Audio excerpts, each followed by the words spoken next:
अंतरा episode 32। अंतरा room से hall में आई। Hall में सब लोग बैठकर बात कर रहे थे। अंतरा आई और दादाजी से बात करने लगी। तभी रुद्र की नज़र अंतरा की गर्दन पर गई, जहाँ पर लव बाइट बना हुआ था जो रियांश ने कल रात उसे दिया था। रुद्र अंतरा से बोला, भाभी माँ, आपकी गर्दन पर क्या हुआ है? उसकी बात सुनकर अंतरा की आंखें फैल गई और उसका हाथ अपने गर्दन पर बने लव बाइट पर चले गया और उस निशान को छूते ही उसकी एक आह निकल गई। वो बहुत ही ऑकवर्ड फील कर रही थी। रुद्र की बात सुनकर सभी का ध्यान उस निशान पर गया। उस निशान को देखकर विक्रम मुस्कुरा दिया और लावण्या की आंखों में गुस्सा उतर गया। यशवंत जी और दादाजी परेशान होते हुए एक साथ बोले, क्या हुआ बहू? किसी कीड़े ने काटा क्या?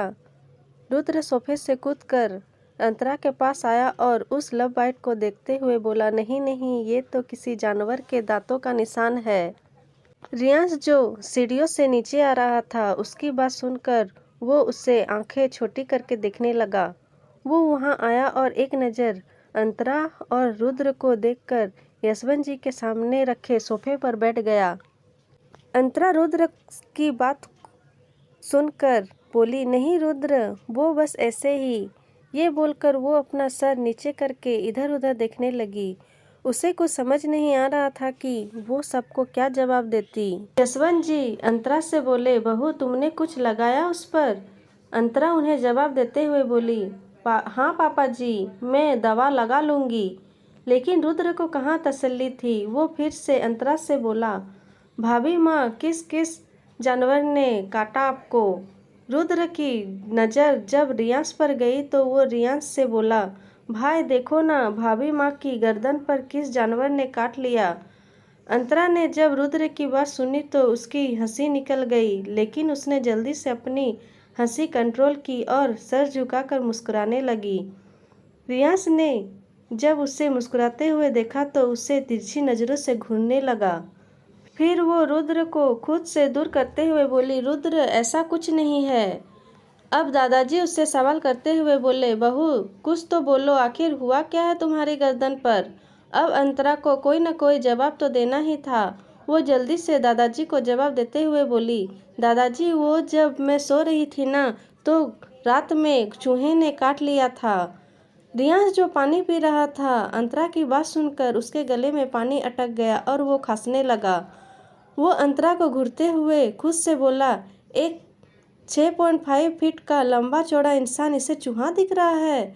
ये खुद तो गिलहरी सी है और मुझे चूहा बोल रही है। दादाजी, यशवंत जी और रुद्र एक साथ बोले, चूहा? चूहा कहाँ से आया घर में? दादाजी बोले, बिंदिया, जाकर बहू के कमरे की सफाई करो। चूहे ने गर्दन पर काटा है, जहर भी फैला सकता है। रियांश लाचारी से अपना सर हिलाते हुए खुद से बोला, क्या मैं इन्हें जहरीला दिखता हूँ कि इनकी प्यारी बहू के शरीर में जहर फैल जाएगा? यशवंत जी रियांश को देख रहे थे और कुछ समझने की कोशिश कर रहे थे। जब उन्होंने रियांश की नज़रों का पीछा किया तो वो समझ गया कि आखिर माजरा क्या है। वो भी अब अपना सर झुकाकर मुस्कुराने लगे। वहीं लावण्या गुस्से से कभी रियांश को देख रही थी तो कभी अंतरा को। लावण्या से अब वहाँ बैठना बर्दाश्त नहीं हुआ तो वो विक्रम से बोली, विक्रम, अब हमें चलना चाहिए। विक्रम खड़ा हुआ और दादाजी से बोला, दादाजी, मेरी और लावण्या की परसों शादी की सालगिरह है, इसीलिए मैं चाहता हूँ कि आपका पूरा परिवार हमारी उस पार्टी में शामिल हो। दादाजी विक्रम से मुस्कुराते हुए बोले, अब भाई, मेरा तो आना जाना नहीं होता है, बच्चे ही आएंगे। विक्रम यशवंत जी से बोला, मिस्टर ओबरॉय, आपसे उम्मीद करता हूँ कि आप अपने परिवार के साथ ज़रूर आइएगा। यशवंत जी ने बस हाँ में सर हिला दिया तो विक्रम और लावण्या वहाँ से जाने लगे। जाते जाते लावण्या ने एक नज़र रियांश को देखा। लावण्या रियांश के पास आई और उसकी तरफ हैंडशेक के लिए अपना हाथ बढ़ाते हुए बोली, चलते हैं मिस्टर ओबरॉय, उम्मीद है आपसे जल्द ही मुलाकात होगी। रियाज ने उससे हैंडशेक किया और हाँ में अपना सर हिला दिया। लावण्या ने एक नज़र अंतरा को देखा और वहाँ से चली गई। कुछ देर बाद ओबरॉय ग्रुप ऑफ इंडस्ट्री। रियाज की car Oberoi group of industry के बाहर आकर रुकी। रियाज बड़े ही स्टाइल से कार के बाहर आया। उसने अपना एक हाथ अपने पैंट के राइट पॉकेट में डाला और दूसरे हाथ से अपने शर्ट के 3 बटन खोलकर वापस अंदर चला गया। रुद्र जो अपने केबिन में काम कर रहा था, उसका मैनेजर उसके पास आया और बोला, सर, आपके सेक्रेटरी के लिए जो आज इंटरव्यू लिए गए थे उसमें से एक लड़की को सिलेक्ट किया गया है, तो उसे आज से ज्वाइन करना है या कल से? रुद्र मुस्कुराते हुए बोला, अरे कल से नहीं, आज से, बल्कि अभी से। मेरा बहुत काम पेंडिंग है, भेजो उसे। अंतरा दादाजी को लेकर सिद्धार्थ के हॉस्पिटल आई हुई थी। वो सिद्धार्थ के सामने दादाजी के साथ उसके केबिन में बैठी हुई थी। सिद्धार्थ दादाजी को चेक करता हुआ मुस्कुराते हुए अंतरा से बोला, मानना पड़ेगा भाभी, आप बहुत अच्छी तरह से ध्यान रखती है दादाजी का। उनकी सेहत में बहुत इम्प्रूवमेंट हुआ है। इनका ब्लड प्रेशर और शुगर तो अब नॉर्मल है और ये सब बस आपकी वजह से ही हो पाया है। आप इनको टाइम पर खाना, टाइम पर दवा और इतना ध्यान जो रखती है। अंतरा उनकी बात पर बस सर झुकाकर मुस्कुरा दी। दादाजी अंतरा के सर पर हाथ फेरते हुए बोले, बिल्कुल, जब से मेरी बहू आई है तब से मेरे घर की रौनक बढ़ गई है। रुद्र अपने केबिन में अपनी हेड चेयर पर बैठकर अपने मोबाइल में गेम खेल रहा था। वो गेम में इतना खोया हुआ था कि उसे पता ही नहीं चला कि कब रियांश उसके केबिन में आया और उसके सामने वाली चेयर पर बैठ गया। लेकिन रुद्र तो बस अपने गेम में ही मस्त था। रियांश को उससे देखकर बहुत गुस्सा आ रहा था। उसका चेहरा गुस्से से काला पड़ चुका था। उसकी आंखों में आग उबल रही थी। उसने रुद्र के हाथ से फ़ोन छीना और फर्श पर पटक दिया। कौन है वे? इतना बोलकर वो अपनी जगह से खड़ा हुआ। उसने जैसे ही सामने देखा तो उसकी सांस जैसे अटक सी गई। वो रोनी सूरत बनाकर बोला, भाई आप कब आए? रियांश ने गुस्से से कहा, जब तुम ये फालतू काम कर रहे थे तब आया मैं। रुद्र ने अपना सर झुका लिया और चूहे से आवाज़ में बोला, भाई मैं फालतू काम नहीं कर रहा था, मैं तो गेम खेल रहा था ना। रियांश उससे डांटता हुआ बोला, रुद्र कब बड़े होगे तुम? क्या तुम जानते हो कि तुम कितने लापरवाह हो? मैंने तुम्हें मीटिंग अटेंड करने के लिए कहा था और तुम यहाँ पर बैठकर ये सो कॉल्ड गेम खेल रहे हो। उसकी बात सुनकर रुद्र को याद आया कि रियांश ने उसे एक क्लाइंट के साथ मीटिंग करने के लिए बोला था। रुद्र अपना सर उठाकर जल्दी से जवाब देते हुए बोला, सॉरी भाई, वो मैं भूल गया था। मुझे तो लगा कि आप मुझे याद दिलाएंगे, लेकिन आपने तो मुझे याद नहीं दिलाया, इसीलिए मैं भूल गया।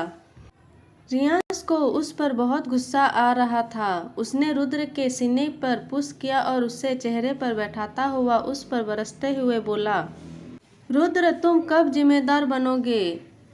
वो उसे बेधड़क कुछ न कुछ सुनाए जा रहा था और रुद्र बस सर झुकाए और मुंह बनाए उनकी बात सुन रहा था। जब रियांश की पूरी भड़ास निकल गई तो वो उससे घूरते हुए उसके केबिन से चला गया। उसने केबिन का डोर जोर से बंद कर दिया। उसने जानते के बाद रुद्र ने फ्लोर पर पड़ा अपनी टूटा हुआ फ़ोन देखा। उस फ़ोन के न जाने कितने टुकड़े रियांश ने कर दिए थे। वो मुंह बनाता हुआ खुद से बोला, ये मेरे डेविल भाई को क्या हो जाता है? घर में तो ये भीगी बिल्ली जैसे बने रहते हैं, लेकिन लगता है कि इसकी शिकायत भाभी माँ से करनी पड़ेगी। इतना बोलकर वो अपना फ़ोन देखकर रोनी सूरत बनाकर बोला, आज मेरा रिकॉर्ड बनाते बनाते रह गया, वो भी मेरे डेविल भाई की वजह से। अब मैं क्या करूँगा? मुझे फिर से लॉगिंग करना पड़ेगा। ये बोलते हुए अपना मुंह लटका कर बैठ गया। तभी उसके केबिन का डोर लॉक हुआ। रुद्र, जिसका उसके फ़ोन टूटने की वजह से पहले से ही खराब था, डोर की आवाज़ सुनकर रुद्र का गुस्सा और बढ़ गया।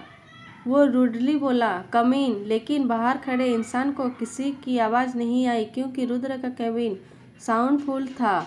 लेकिन रुद्र को ये याद नहीं था कि उसका रूम साउंडफुल है।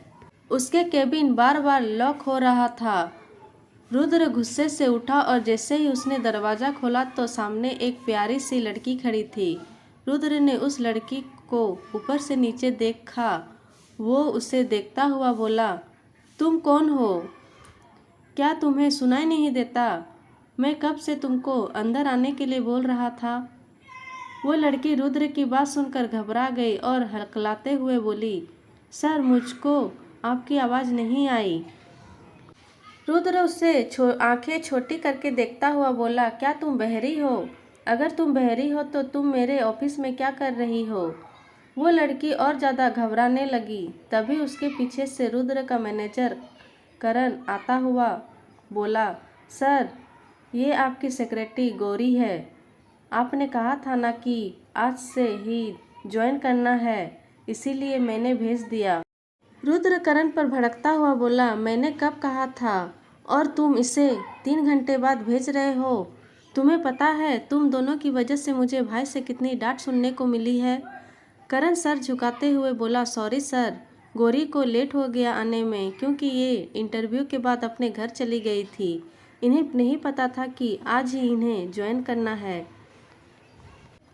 करण की बात सुनकर रुद्र ने गौरी को ऊपर से नीचे तक देखता हुआ बोला, क्या तुम यहीं खड़ी रहोगी या कुछ काम धाम भी आता है तुम्हें, या फिर तुम्हें यूं ही सिलेक्ट कर लिया गया है? रुद्र की बात पे करण कुछ नहीं बोलना चाहता था, लेकिन मौके की नज़ाकत को देखते हुए उसे चुप रहना भी ठीक नहीं समझा। रुद्र करण को आंख दिखाता हुआ बोला, जाओ और मेरे लिए नया फ़ोन लेके आओ। इतना कहकर वो अपने केबिन में चला गया।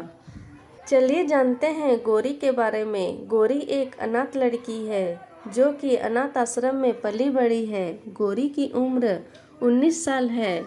गौरी कुछ दिन पहले ही बेंगलोर आई है। गौरी की हाइट 5 फुट 2 इंच है। उसका रंग गोरा और आंखें भूरी है। गौरी इस वक्त एक अनारकली सूट पहनी हुई है जो उसके गोरे रंग पर बहुत खिल रहा है। गौरी बहुत सिंपल और साधारण सी लड़की है। Back to story. Rudra cabin का डोर बंद करके वापस अंदर चला गया। रुद्र अंदर चला गया, लेकिन गौरी की आंखें नम हो चुकी थी, क्योंकि अब उसे रुद्र से डर लग रहा था। वो खुद से बोली, मैं आ तो गई, अब क्या होगा? ये तो इतने गुस्से वाले हैं। उसे समझ नहीं आ रहा था कि वो वहाँ से चली जाए या फिर केबिन के अंदर जाए। रुद्र अंदर जाकर अपनी चेयर पर बैठ गया। जब 10 मिनट हो जाने के बाद भी गौरी अंदर नहीं आई तो उसे गुस्सा आ गया। वो उठा और गेट तक आया। उसने डोर खोला तो देखा कि गौरी अभी तक सर झुकाए खड़ी थी।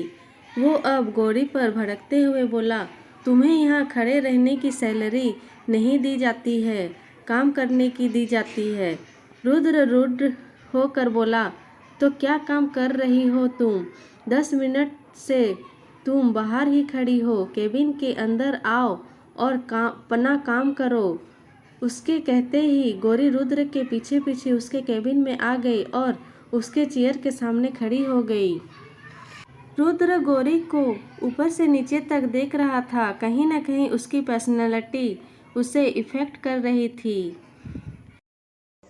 अगले एपिसोड जानने के लिए हमारे प्रतिमा स्टोरी के साथ बने रहिए।